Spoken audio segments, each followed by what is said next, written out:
Welcome back. In this lesson, we are going to look at the post-estimation analysis performed after doing logistic regression. And I'm going to show you this, how you can perform or come up with marginal predictions or predicted probabilities, as well as getting some plots. So I'm still using the same dataset that the hepatitis B data that I used in the previous lesson, and I've already opened it in my starter here. So I'm going to go ahead and perform the logistic regression reporting odds ratios. What you should note is you can only perform the post estimation analysis after performing a logistic regression. You cannot do post estimation analysis before performing the logistic regression. So let us start with the logistic regression. I'm coming to binary outcomes, logistic regression, reporting odds ratios. I'm going to select my dependent variable, which is hepatitis results. I'm going to select the covariate from the three dots here, and specification, it's the main effect, and then I select the variable, still age category. It's not continuous, so I leave this box unchecked. I add it to variable list. So you see it dropping down here in the variable list. I say OK and OK. So this is the previous analysis output that we got or we looked at in the previous lesson. And so the purpose here is to perform the post-estimation analysis. And what we are going to get here is the marginal predicted probabilities. And where do we get that? We come under statistics. Up down here, we see post-estimation. Click that. And we see marginal analysis. You can do this one also by just typing the commands, but I'm showing you how you can navigate it using these command tabs available in the user interface. So when you come to marginal analysis, you go the basic, which is the marginal means and marginal effects. Click on that, and when you tap on it, this launch icon becomes active. So I say launch, or you can just double tap. And then it asks us the covariate to compute the margins, contrast or effects across. So our covariate in that case is the age category because it is what we selected as our predictor variable in the logistic regression analysis. Let's say we had included more predictor variables, we would see more covariates right here.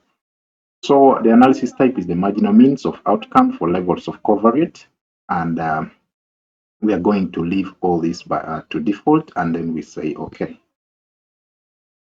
And then I close this. So we see our marginal predicted probabilities right here. So these are the predicted probabilities. The p-values are here, and then the respective 95% confidence interval of the margins are right here. So how do we interpret this? So what this means is the predicted probability of somebody in the age group of 10 to 19 getting hepatitis B is 0.02439, which is also the same as 2%. And the predicted probability of somebody in the age group of 20 to 29 is about 0.066, which is about 6.67%, while that one in this age group of 30 to 39 is about 0.185, which is about 18.51%. And then here, greater than 39 is about 0.10%, which is approximately 10%.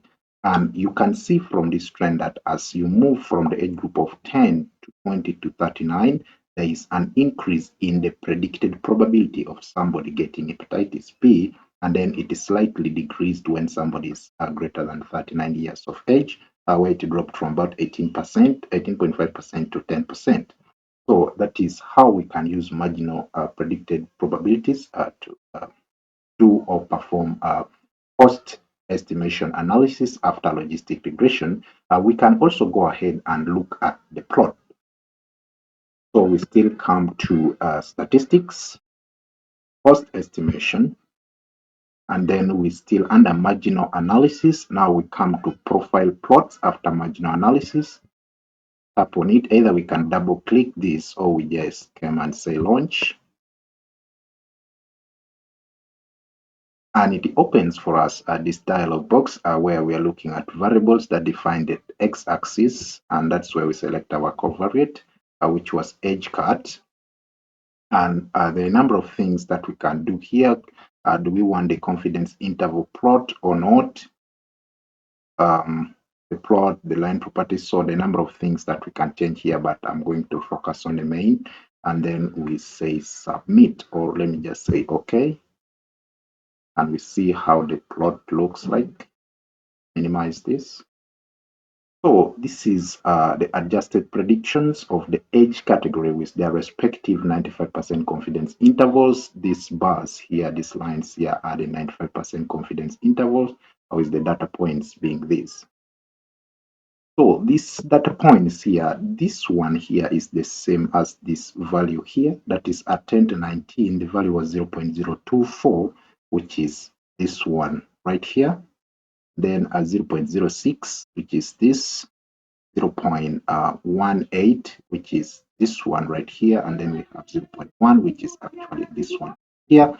And then the 95% confidence intervals at 10 to 19 is actually this, which is negative 0.022, which is this minimum bar here. And then 0.0716 is this one right here. And this one for the age group of 2029, the minimum, the lower lower value of the 95% confidence interval is 0.0035, which is this.